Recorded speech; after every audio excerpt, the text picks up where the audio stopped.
Saudara, selama suasana Galungan dan Kuningan, ada tradisi unik yang digelar oleh pemuda dan anak-anak yang ada di Bali bernama Ngelawang Barong. Ngelawang Barong sendiri adalah barong akan ditarikan mengelilingi desa sebagai bentuk apresiasi. Warga akan memberikan donasi atau upah pada kelompok Ngelawang Barong tersebut. Tradisi Ngelawang Barong merupakan tradisi yang sakral. Selain tradisi sakral, ada pula tradisi Ngelawang Barong yang ditujukan sebagai hiburan yang digelar selama Hari Raya Galungan dan Kuningan. Dalam tradisi ngelawang, sebagai hiburan ini, barong yang digunakan bukanlah barong yang sakral, melainkan barong untuk pementasan tanpa sesajen. Tradisi ini dilakukan anak-anak dan pemuda desa. Mereka membentuk kelompok, kemudian berkeliling menarikan barong.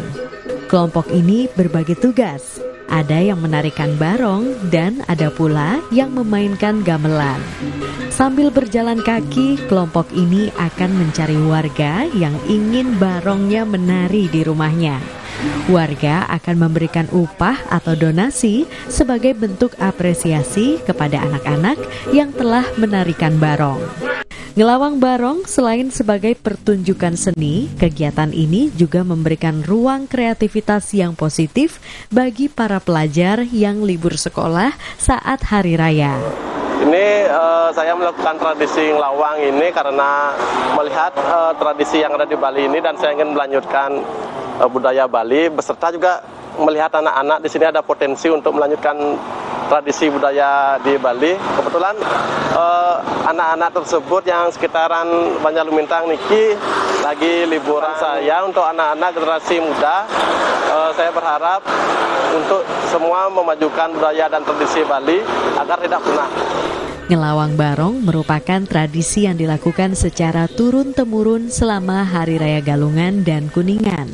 Selama melakoni kegiatan ngelawang, kelompok ini bisa meraup jutaan rupiah perharinya dari upah warga yang bisa menambah uang jajan mereka saat kembali bersekolah. Jipayana Putra, Kompas TV, Denpasar, Bali.